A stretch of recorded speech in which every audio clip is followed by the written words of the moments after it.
बहुत समय पहले विजयगढ़ नाम का एक समृद्ध राज्य था। वहां की रानी माधवी अपनी बुद्धिमानी, दयालुता और न्यायप्रियता के लिए प्रसिद्ध थीं। उनके पति राजा विक्रम कुछ वर्षों पहले एक भयंकर युद्ध में वीरगति को प्राप्त कर चुके थे। तब से रानी माधवी ने अकेले ही राज्य की बागडोर संभाल रखी थी। वह एक सक्षम शासक थीं, लेकिन उनके मन में हमेशा एक खालीपन और अकेलापन था। महल में ढेरों सेवक और अधिकारी थे, लेकिन उनमें से एक था वीरू, एक साधारण युवक जो बचपन से ही महल में काम कर रहा था। वीरू का परिवार बहुत गरीब था। जब वह छोटा था, तब उसके माता पिता की मृत्यु हो गई थी और रानी माधवी के महल में उसे शरण मिली थी। महल के अन्य सेवकों की तरह वह केवल काम नहीं करता था, बल्कि सच्चे दिल से रानी की भलाई चाहता था।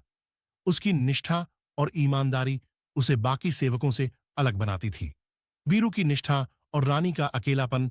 रानी माधवी दिन भर राज्य के मामलों में व्यस्त रहती थीं, लेकिन रात के समय उनका अकेलापन और अधिक गहरा हो जाता। राजमहल की चकाचौंध के बावजूद उनके दिल में एक अनकही उदासी थी। वीरू हमेशा उनकी सेवा में तत्पर रहता।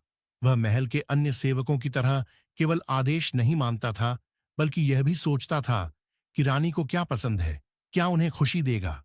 जब भी रानी चिंतित होती, वीरू चुपचाप उनके आसपास रहता, कभी मीठी बातें करके तो कभी कोई रोचक कहानी सुनाकर उनका मन बहलाने की कोशिश करता। धीरे धीरे रानी माधवी को वीरू की संगति में सुकून मिलने लगा। एक रात का रहस्यमयी संवाद। एक रात जब रानी महल के बगीचे में अकेली टहल रही थीं, वीरू भी पास में खड़ा था। अचानक रानी ने एक गहरी सांस लेते हुए कहा, वीरू, क्या तुमने कभी सोचा है कि इंसान के पास सब कुछ होते हुए भी वह अकेला क्यों महसूस करता है?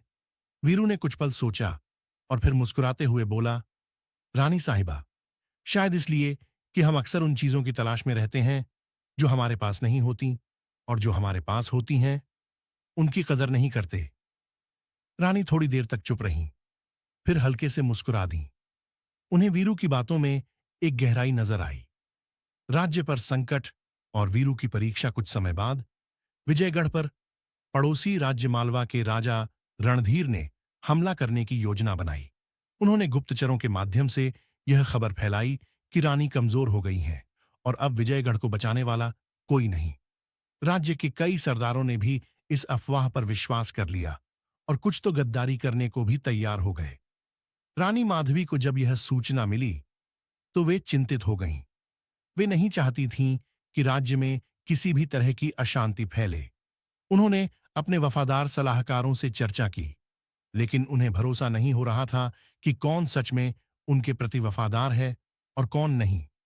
उन्हें किसी ऐसे व्यक्ति की जरूरत थी जो पूरी निष्ठा से उनकी रक्षा करे। और यही वह क्षण था जब वीरू की निष्ठा की परीक्षा हुई। वीरू की वीरता। रानी ने वीरू को बुलाया और कहा, वीरू, मैं तुम पर भरोसा करती हूं, लेकिन यह समय बहुत कठिन है। तुम क्या सच में मेरे लिए अपनी जान दे सकते हो? वीरू ने बिना एक पल की देरी की कहा, रानी साहिबा, मेरी जान तो कब की आपकी हो चुकी है। यदि मेरे जीवन से आपके राज्य और आपकी रक्षा हो सकती है, तो यह मेरे लिए सबसे बड़ा सौभाग्य होगा। रानी माधवी ने वीरू को एक महत्वपूर्ण मिशन सौंपा। उसे गुप्त रूप से जाकर यह पता लगाना था कि राज्य के कौन कौन से सरदार रणधीर के साथ मिल गए हैं। वीरू ने बड़ी चतुराई से यह काम किया और जल्द ही रानी के सामने सभी गद्दारों के नाम प्रस्तुत कर दिए। रानी ने बिना समय गंवाए उन गद्दारों को गिरफ्तार कर लिया और राज्य की सुरक्षा बढ़ा दी। जब रणधीर को यह पता चला कि उनकी योजना असफल हो गई है, तो उन्होंने हमला करने का विचार त्याग दिया। वीरू का सम्मान। इस घटना के बाद रानी माधवी को एहसास हुआ कि वीरू केवल एक सेवक नहीं, बल्कि एक सच्चा रक्षक और मित्र भी था। उन्होंने वीरू को राज्य के मुख्य सुरक्षा अधिकारी का पद दिया और उसे अपने विश्वास पात्रों में शामिल कर लिया। महल में सब हैरान थे कि एक साधारण सेवक कैसे इतना बड़ा सम्मान प्राप्त कर सकता है। लेकिन रानी माधवी जानती थीं कि वीरू ने जो किया वह कोई आम व्यक्ति नहीं कर सकता था।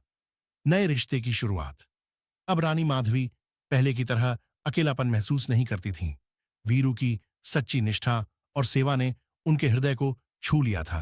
उन्होंने सीखा कि सच्ची भक्ति और निष्ठा किसी भी ऊंच नीच या जाति पाति की मोहताज नहीं होती। विजयगढ़ राज्य एक बार फिर समृद्धि की ओर बढ़ चला और वीरू हमेशा अपनी रानी के प्रति वफादार बना रहा। यह कहानी न केवल निष्ठा की मिसाल बनी, बल्कि यह भी साबित कर दिया कि सच्चा रिश्ता हमेशा मन से जुड़ता है, न कि पद और प्रतिष्ठा से।